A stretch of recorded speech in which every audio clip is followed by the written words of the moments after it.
राज्याचे उपमुख्यमंत्री आमचे मुख्य नेते एकनाथ शिंदे साहेब त्या बैठकीला उपस्थित होते, त्याच्यामुळे बहिष्कार आपण म्हणू शकत नाही।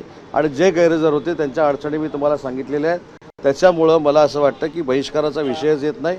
आणि जे काय मनातलं सांगायचं होतं ते आपणच मला सांगितलं, कारण मी मंत्रालयामध्ये नव्हतो, तुम्हीच मला सांगितलं की सगळ्या मंत्र्यांनी मुख्यमंत्री मोदयांना सांगितलेलं आहे। स्थानिक स्वराज्य संस्थांच्या मी सांगितलं ना, मी माझ्या अडचणीमुळे अनुपस्थित होतो, मी चेकअपसाठी गेलेलो होतो। आणि तुम्ही पाहिजे तर आज जाऊन इथले जे लोक आहेत त्यांना विचारलं तरी सांगतील, मी इथं 10 वाजता येणार होतो, ते मला लेट झालं। पण ज्या स्थानिक स्वराज्य संस्थांच्या निवडणुका महायुती एकत्र लढते, महायुतीचाच सरकार बसेल प्रत्येक ठिकाणी असं बोललं जात आहे, परंतु मित्र पक्ष एकमेकांची फोडाफोडी करते। तुम्हाला अपेक्षित असलेलं उत्तर माझ्याकडनं मिळणार नाही। 100% आम्ही बहिष्कार टाकलेला नव्हता।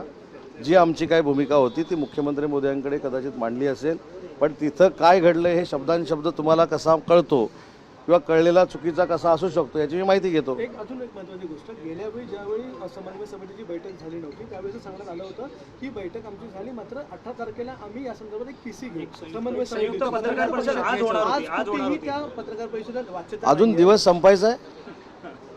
आपण सगळ्या गोष्टी एवढ्या फास्ट हे समजू नये, अजून दिवस संपायचा आहे। पण अजून एक त्याच्यामध्ये करेक्शन मी करतो, समन्वय समितीची जी पहिली बैठक झाली नव्हती, ज्याला बावनकुळे साहेब आणि रवींद्र चव्हाण साहेब उपस्थित नव्हते त्यांच्या कार्यबाहुल्यामुळं, त्याच्यानंतर 8 दिवसानं समन्वय समितीची बैठक झाली, ती दुपारी 2 वाजता झाली मंगळवारची शंभूराज देसाई साहेबांच्या घरी। त्याच्यामध्ये मी, शंभूराज देसाई, सुनीलजी तटकरे, हसन मुश्रीफ, चंद्रशेखर बावनकुळे आणि रवींद्र चव्हाण साहेब उपस्थित होतो।